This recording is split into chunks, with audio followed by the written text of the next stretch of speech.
Hi friends, ശ്രീനാഥാണ്. പുതിയൊരു വീഡിയോയിലേക്ക് എല്ലാവർക്കും സ്വാഗതം. ഒരുപാട് പേര് റിക്വസ്റ്റ് ചെയ്തൊരു വീഡിയോ ആയിരുന്നു നമ്മുടെ നേമം, തിരുവനന്തപുരത്ത് നിന്ന് നേമത്തേക്കുള്ള ഡബിളിംഗ് വർക്കുകൾ നടക്കുന്നതിൻ്റെ അപ്ഡേറ്റ് ചെയ്തിട്ടൊരു വീഡിയോ. അപ്പോൾ നിലവിൽ നിങ്ങൾ ഈ വീഡിയോയിൽ കാണുന്ന ഭാഗം എന്ന് പറഞ്ഞാൽ നമ്മുടെ കിള്ളിയാറിന് കുറുകെയുള്ള ഭാഗമാണ്. അവിടെ പാലത്തിൻ്റെ പണിയൊക്കെ നടക്കുന്നുണ്ട്. ഈ കാണുന്ന സ്ഥലം ആദ്യത്തെ ലെവൽ ക്രോസ് ആണ്. നമ്മുടെ PRS ഓപ്പോസിറ്റ് അകത്തേക്കുള്ള റോഡിൽ നിന്ന് വരുന്ന ആ ലെവൽ ക്രോസ് ആണ് നിങ്ങളിപ്പോൾ കണ്ടത്. നിലവിൽ അത്യാവശ്യം നല്ല സ്പീഡിൽ തന്നെ പണികൾ നടക്കുന്നുണ്ട്.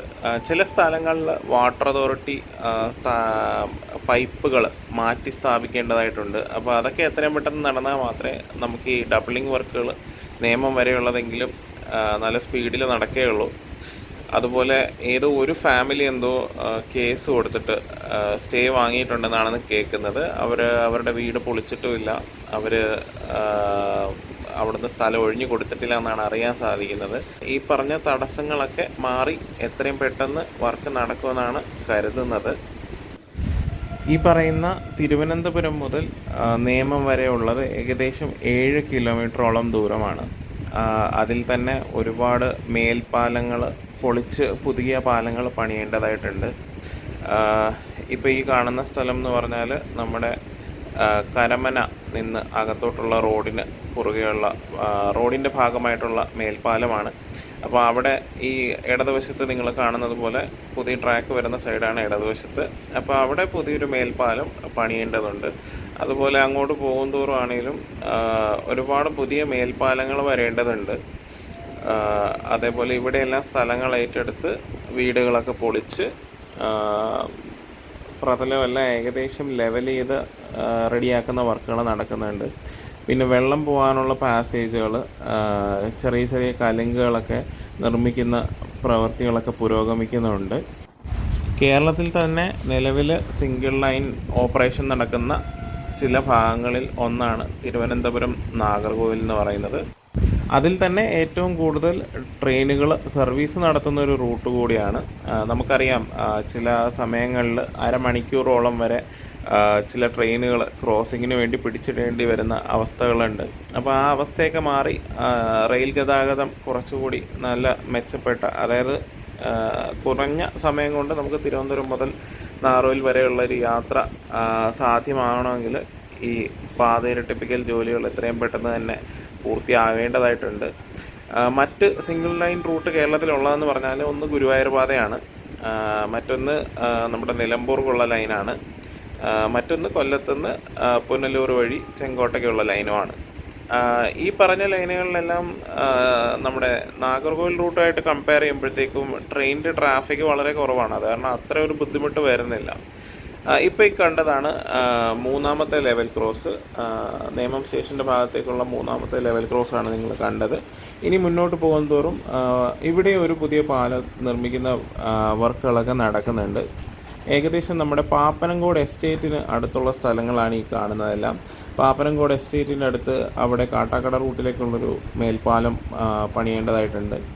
അപ്പോൾ അവിടെ ഒരു പാലം വരേണ്ടതായിട്ടുണ്ട്. ഇതെല്ലാം പാപ്പനംകോട് എസ്റ്റേറ്റിൻ്റെ ഭാഗമായിട്ടുള്ള സ്ഥലങ്ങളാണ്. ഇവിടങ്ങളിലെല്ലാം നല്ല സ്പീഡിൽ തന്നെ വർക്കുകൾ പുരോഗമിക്കുന്നുണ്ട്. ഞാൻ സ്ഥിരം വന്ന് ഫോട്ടോ എടുക്കുന്ന ഒരു ഏരിയ കൂടിയാണ് ഇതിപ്പം. കാരണം ദൂരെ നിന്ന് ഫുൾ ലെങ്ത്തിൽ നമുക്ക് ട്രെയിൻ കിട്ടുന്ന ഒരു ട്രെയിനിൻ്റെ ഫോട്ടോസ് എടുക്കാൻ സാധിക്കുന്ന ഒരു സ്ഥലവും കൂടിയാണ് ഇപ്പോൾ പാപ്പനംകോട് എസ്റ്റേറ്റ് എന്ന് പറയുന്നത്. അപ്പോൾ നിലവിൽ പറയുന്ന ഒരു ഡിസൈൻ പ്രകാരം 3 ലൈന് ഉണ്ടെന്നാണ് പറയുന്നത്. അതായത് ഒരു ലൈൻ റേക്കുകൾ അങ്ങോട്ടും ഇങ്ങോട്ടും ഷണ്ട് ചെയ്യാൻ വേണ്ടി മാത്രം ഒരു ഡെഡിക്കേറ്റഡ് ലൈൻ ഉണ്ടാവും എന്ന് പറയുന്നുണ്ട്. അങ്ങനെ ഒരു ലൈൻ വന്നാൽ അറ്റകുറ്റപ്പണികൾക്ക് ട്രെയിനുകൾ അങ്ങോട്ടും ഇങ്ങോട്ടും നീക്കം ചെയ്യുന്നതെല്ലാം വളരെ എളുപ്പത്തിൽ നടക്കും എന്നാണ് തോന്നുന്നത്. പക്ഷേ സ്ഥലപരിമിതി എന്ന ഒരു ഫാക്ടർ ഉള്ളത് കൊണ്ട് എത്രത്തോളം ഈ മൂന്നാമത്തെ ലൈൻ സാധ്യമാകുമെന്നുള്ളത് നമുക്ക് കണ്ട് തന്നെ അറിയേണ്ട ഒരു കാര്യമാണ്. ഇപ്പം നമ്മൾ ഏകദേശം നേമം സ്റ്റേഷൻ്റെ അടുത്തേക്ക് എത്തുന്നുണ്ട്. കുറച്ചുകൂടി മുന്നോട്ട് പോയി കഴിഞ്ഞാൽ ഒരു മേൽപ്പാലമുണ്ട്. നമ്മുടെ വെള്ളായണി ഭാഗത്ത് നിന്ന് നമ്മൾ അകത്തേക്കുള്ള ഒരു റോഡാണ്. ആ റോഡാണ് ഈ കുറച്ച് മുന്നിലായിട്ട് നമ്മുടെ മുകളിൽ കൂടെ പോകുന്നത്. അവിടെയും പുതിയ പാലം പണിയേണ്ടതായിട്ടുണ്ട്. അടുത്ത ഒരു വളവ് വളഞ്ഞു കഴിഞ്ഞാൽ നമ്മൾ നേമം സ്റ്റേഷൻ്റെ ഔട്ടറിലേക്ക് എത്തുന്നതായിരിക്കും. നേമം സ്റ്റേഷനിലേക്കുള്ള ഹോം സിഗ്നലൊക്കെ ആ ഭാഗത്താണ്. നേരത്തെ ഞാൻ പറഞ്ഞ മേൽപ്പാലമാണ് ഈ കാണുന്നത്. നമ്മുടെ വെള്ളായണി ഭാഗത്ത് നിന്ന് തിരുമല സൈഡിലേക്കൊക്കെ പോകുന്ന ഒരു റോഡാണ് ആ കാണുന്നത്. ഇവിടെ എല്ലാം നിങ്ങൾക്ക് കാണാവുന്നത് പോലെ നല്ല സ്പീഡിൽ തന്നെ വർക്കുകൾ നടക്കുന്നുണ്ട്. സ്ഥലത്തിൻ്റെ ജോഗ്രഫിക്കൽ ഒരു പെക്യുലിയാരിറ്റി കാരണം ലെവലിംഗ് വർക്കുകൾ ഒരുപാട് വേണ്ടതായിട്ടുണ്ട്. ഇപ്പോൾ ഈ കണ്ടതാണ് നേമം സ്റ്റേഷനിലേക്ക് നിലവിലുള്ള ഹോം സിഗ്നൽ. കുറച്ച് കഴിയുമ്പോൾ തന്നെ നമ്മുടെ ലൂപ്പ് ലൈൻ സ്റ്റാർട്ട് ചെയ്യുന്നതായിരിക്കും. ഞാനൊരു ദിവസം ആലപ്പുഴ ഒന്ന് പോയിട്ട് വന്ന വഴിക്ക് തിരിച്ച് എൻ്റെ വീട്ടിലേക്ക് പോകുന്ന വഴിക്കാണ് ഈ വീഡിയോ എടുത്തത്. ഇപ്പോൾ ഈ കാണുന്ന പ്രദേശം എന്ന് പറഞ്ഞാൽ ഏകദേശം നേമം സ്റ്റേഷൻ്റെ അടുത്തെത്തിയിട്ടുണ്ട്. ലൂപ്പ് ലൈൻ സ്റ്റാർട്ട് ചെയ്തിട്ടുണ്ട്. ലൂപ്പ് ലൈനിലേക്ക് ഉള്ള സ്വിച്ചായിരുന്നു ആ കണ്ടത്. ഇവിടെ എല്ലാ സ്ഥലമായിട്ട് ആ സൈഡിൽ വർക്ക് നടക്കുന്നതെന്ന് പറഞ്ഞാൽ സ്റ്റേഷൻ വലുതാവുമ്പോഴത്തേക്കും കൂടുതൽ ലൈനുകൾ വരും. അപ്പോൾ അതിൻ്റെ ഭാഗമായിട്ടാണ് ഇടതുവശത്തേക്ക് ഒരുപാട് കയറി സ്ഥലമൊക്കെ എടുത്തിരിക്കുന്നത്. ഇതിപ്പോൾ നേമം സ്റ്റേഷൻ എത്തിയിട്ടുണ്ട്. ഞാനിപ്പോൾ യാത്ര ചെയ്യുന്ന ട്രെയിനിന് നേമം സ്റ്റേഷനിൽ സ്റ്റോപ്പും ഉണ്ട്. ഫുട് ഓവർ ബ്രിഡ്ജൊക്കെ നേരത്തെ കംപ്ലീറ്റ് ആയിട്ടുണ്ട്. അതായത് ആദ്യത്തെ നിലവിലുള്ള 2 പ്ലാറ്റ്ഫോം ഐലൻഡുകളെ തമ്മിൽ ബന്ധിപ്പിച്ചുകൊണ്ട് ഫുട് ഓവർ ബ്രിഡ്ജ്, അത്യാവശ്യം നല്ല വലിയൊരു ഫുട് ഓവർ ബ്രിഡ്ജ് തന്നെയാണ് പണിതിരിക്കുന്നത്. ഈ സ്റ്റേഷനെ പറ്റി പറയുകയാണെങ്കിൽ 4 പ്ലാറ്റ്ഫോമുകൾ, 3 സ്റ്റേബിളിംഗ് ലൈനുകൾ, പിന്നെ 2 പിറ്റ് ലൈനുകളുമാണ് നിലവിലെ ഡിസൈൻ പ്രകാരം നിർമ്മിക്കുന്നത് ഇവിടെ. പക്ഷെ എൻ്റെ അഭിപ്രായത്തിൽ സ്റ്റേബിളിംഗ് ലൈനുകളും പിറ്റ് ലൈനുകളും കുറച്ചധികം വേണ്ടതാണ്. കാരണം തിരുവനന്തപുരത്ത് നമുക്കറിയാം പ്ലാറ്റ്ഫോം ഇപ്പോൾ ഒരു 4 എണ്ണം എന്നുള്ളതൊരു 5 വരെയും ആവാം.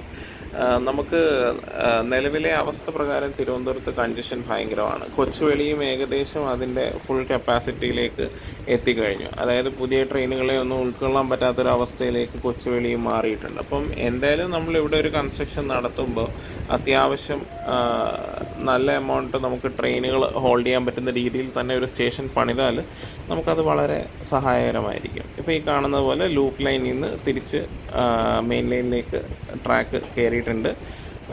ഇവിടെയാണ് കൺസ്ട്രക്ഷൻ്റെ ആളുകളുടെ ടെൻറ്റും അവരുടെ കണ്ടെയ്നേഴ്സൊക്കെ ഇവിടെയാണ്. ഇപ്പോൾ ഈ കാണുന്ന പാലം എന്ന് പറഞ്ഞാൽ പഴയൊരു വാട്ടർ ചാനലായിരുന്നു, വെള്ളം കൊണ്ടുപോകാൻ വേണ്ടി ഉപയോഗിച്ചിരുന്നത്. ഇപ്പോൾ അത് ഉപയോഗത്തിലില്ല. ഈ കാണുന്നത് പ്രാവച്ചമ്പലത്ത് നിന്ന് നമ്മുടെ കാട്ടാക്കടയ്ക്ക്, ഊരുട്ടമ്പലം വഴി കാട്ടാക്കടയ്ക്ക് പോകുന്ന റോഡിൻ്റെ ഓവർബ്രിഡ്ജാണ്. അപ്പോൾ അവിടെയും പുതിയ പാലം വരേണ്ടതുണ്ടായി. അതിൻ്റെ നിർമ്മാണ പ്രവൃത്തികൾ ഓൾറെഡി ആരംഭിച്ചിട്ടുണ്ട്. ഇപ്പോൾ ഈ കാണുന്ന ഭാഗത്തായിട്ടായിരിക്കും, ഇടതുവശത്ത് കാണുന്ന ആ ഭാഗത്തായിട്ടായിരിക്കും നമ്മുടെ പുതിയ ലൈനും അതോടൊപ്പം തന്നെ നേമം സ്റ്റേഷൻ്റെ ഭാഗമായിട്ടുള്ള നേമത്തെ ഷണ്ടിങ് വർക്കുകൾക്ക് ആവശ്യമായിട്ടുള്ള ഷണ്ടിങ് നെക്കും വരുന്നത്. ഷണ്ടിങ് നെക്ക് എന്ന് പറഞ്ഞാൽ നമുക്ക് പ്ലാറ്റ്ഫോമിൽ നിന്ന് യാർഡിലേക്കും പിറ്റ് ലൈനിലേക്കും അതേപോലെ തിരിച്ചും നമുക്ക് ട്രെയിനുകളെ കൊണ്ടുപോകാൻ വേണ്ടിയിട്ട് ഉപയോഗിക്കുന്ന ഒരു ഡെഡിക്കേറ്റഡ് ലൈനിനെയാണ് നമ്മൾ ഷണ്ടിങ് നെക്ക് എന്ന് പറയുന്നത്. അപ്പോൾ ഏകദേശം ഈ ഒരു ഏരിയ വരെയാണ് നമുക്ക് നിലവിൽ നിർമ്മാണ പ്രവൃത്തികൾ നടക്കുന്നത്. ബാക്കി സ്ഥലം ഏറ്റെടുക്കുന്ന മുറയ്ക്ക് നിർമ്മാണ പ്രവൃത്തികൾ തുടങ്ങും എന്നാണ് കരുതുന്നത്. ഏകദേശം നെയ്യാറ്റിൻകര വരെ സ്ഥലമെടുത്ത് കഴിഞ്ഞു എന്നാണ് അറിയുന്നത്. പാറശാല വരെ ബാക്കി ഇനിയും സ്ഥലം ഏറ്റെടുക്കാനുണ്ട്. അപ്പോൾ എത്രയും പെട്ടെന്ന് നിർമ്മാണ പ്രവൃത്തികളൊക്കെ നടക്കട്ടെ എന്ന് ആശംസിക്കുന്നു. അപ്പോൾ എല്ലാവർക്കും നന്ദി. അടുത്തൊരു വീഡിയോയിൽ കാണാം. Thank you. ബൈ.